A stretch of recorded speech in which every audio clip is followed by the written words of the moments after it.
Au moment de notre arrivée sur les lieux du drame, de la fumée s'échappe encore des débris éparpillés. La carcasse calcinée du véhicule renseigne mieux sur la violence de l'impact.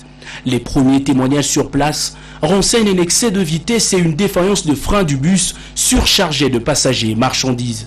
Sous le coup de 14 heures, le cortège présidentiel arrive à l'entrée Gombe Matadi où se produit l'accident. Accompagné de son épouse, le chef de l'État Félix-Antoine Tshisekedi, qui a annulé son déplacement pour le Japon à l'annonce de la nouvelle, a reçu du gouverneur Aïe du Congo central des plus amples détails sur les circonstances de l'accident. Le chef de l'État n'a que le temps de comprendre ses explications avant de se diriger à l'hôpital général de Mbanza-Ngungu pour se rendre compte de l'état de santé des rescapés.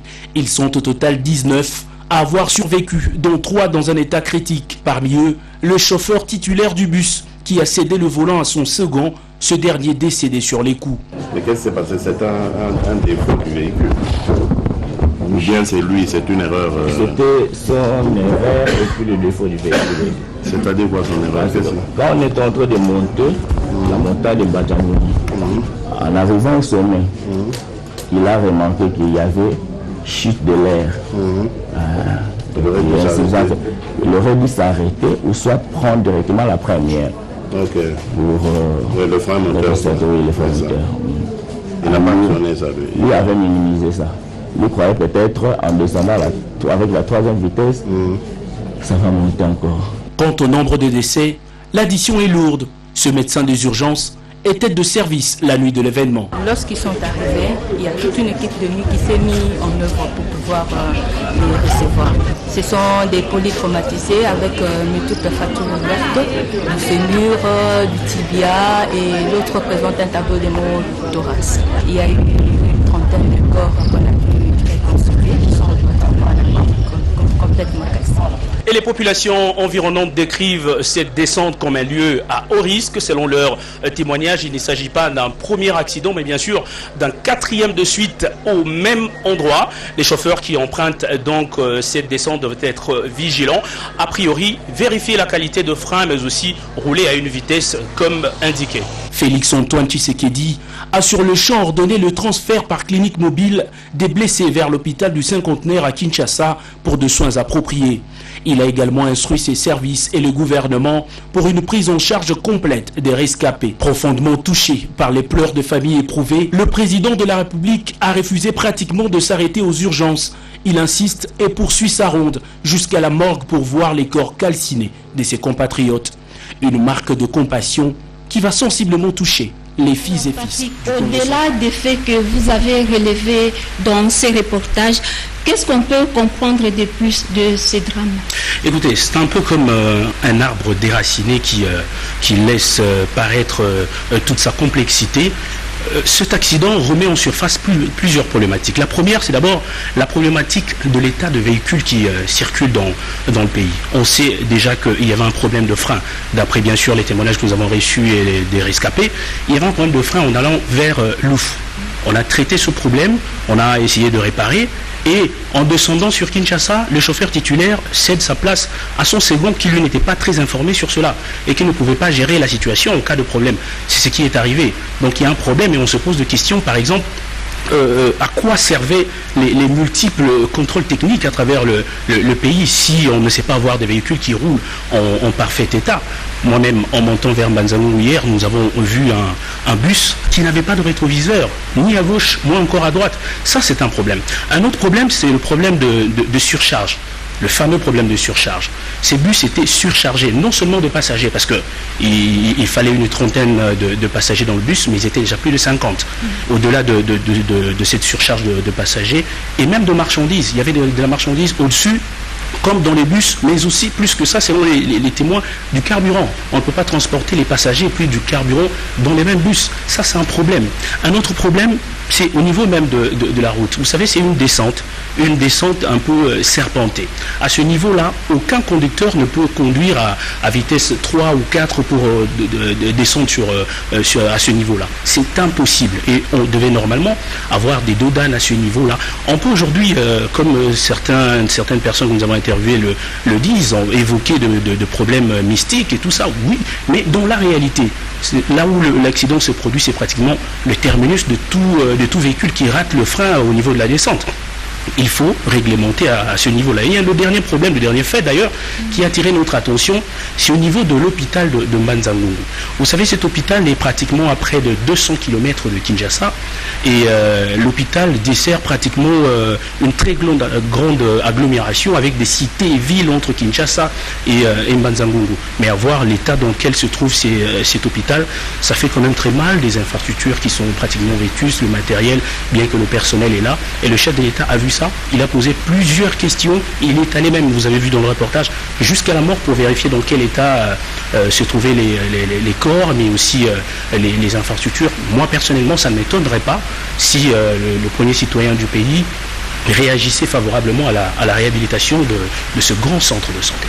C'est vrai, Patrick, les problèmes sont là, mais quelles sont les pistes de solutions d'après vous? Je ne donnerai pas des solutions personnelles, mais je reprends fidèlement ce que les personnes que nous avons pu interviewer ont dit. La première des choses par rapport, par exemple, à l'état de véhicule, il faut que le contrôle soit effectif. Le contrôle doit être effectif. Aujourd'hui, nous le savons mieux, vous et moi, nous sommes des journalistes d'investigation. On peut remettre un peu d'argent et les documents de véhicule à quelqu'un et le lendemain, nous avons les documents du contrôle technique. Est-ce que les véhicules sont réellement contrôlés? Ça, c'est un problème. Et je crois qu'il faut qu'on accentue à ce niveau-là. L'État doit également ouvrir l'œil le bon sur ce dossier. La deuxième piste de solution, c'est par rapport, comment je dis, au tonnage et autres au niveau de l'eau. Il faut qu'il y ait une régulation. Il faut qu'il y ait des services. Nous savons qu'il y a des services sur place, mais il faut que les services travaillent vraiment sur ce que le bus doit contenir en termes de passagers, en termes de marchandises. Quand il y a plus de marchandises, ça pose problème. Au niveau de la route, pour terminer par là, je pense que un monsieur l'a bien dit. On ne peut pas avoir une route, une descente serpentée comme ça sans dodane. C'est impossible. Mais aussi, au niveau de la réglementation de vitesse, il faut qu'il y ait de panneaux bien indiqués et visibles qui freinent l'élan un peu des chauffeurs parfois qui sont un peu fous à ce niveau-là. Je crois que ce sont quand même des pistes de solution parce que si on laisse les choses aller de cette manière, nous allons revenir d'accident en accident et il n'y aura toujours pas de solution. Patrick Michel Moukoui, merci pour votre intervention dans ces médias actualités. Ce matin, l'Averse n'a pas eu raison de la détermination du Premier ministre Ilunga Ilunkamba pour présider la réunion hebdomadaire de la conjoncture économique.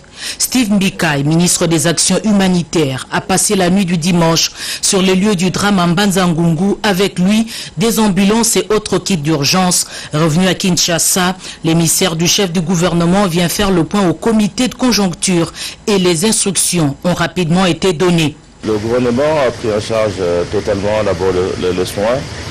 Les soins, il s'est parti avec 3 cliniques mobiles sur Mbanza-Ngungu pour amener tous les corps et puis assister les malades qu'on a déposés. Nous allons les suivre jusqu'à ce qu'ils pourront se rétablir. Et aussi le gouvernement prend en charge tous les frais inhérents à leur inhumation. Avant la publication des rapports des enquêteurs pour élucider les raisons de l'accident, le gouvernement vient d'être lancé sur une des pistes. On a retrouvé beaucoup de bidons de carburant dans ces véhicules accidentés, ce qui a aggravé l'accident et a occasionné même de pertes en vie humaine.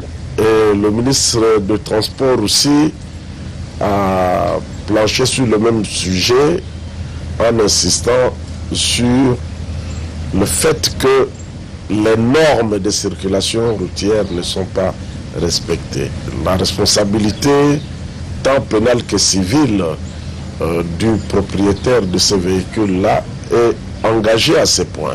Les autres dossiers, notamment liés à la paye des professeurs des universités, la note de conjoncture, les discussions du ministre des Finances avec la Banque mondiale ont été de circulation qui s'est produit en Banzangungu dans la nuit de samedi à dimanche et qui a causé une trentaine de morts et plusieurs blessés très touchés. Le ministre des Relations avec le Parlement, Deogracias Kusukunzi Bikawa, fils du terroir, en tant que notable du Congo central, a réagi à ces sujets. Je voudrais présenter mes condoléances aux familles touchées par ce deuil qui est au fait national. Ensuite, remercier le président de la République pour avoir agi avec promptitude.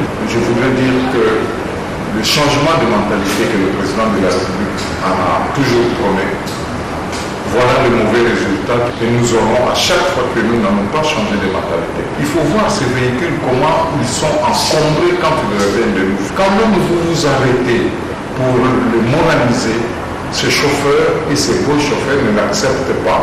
Vous verrez que dans un véhicule qui doit prendre 10 personnes, on met une vingtaine et plus la marchandise, personne ne s'en émeut.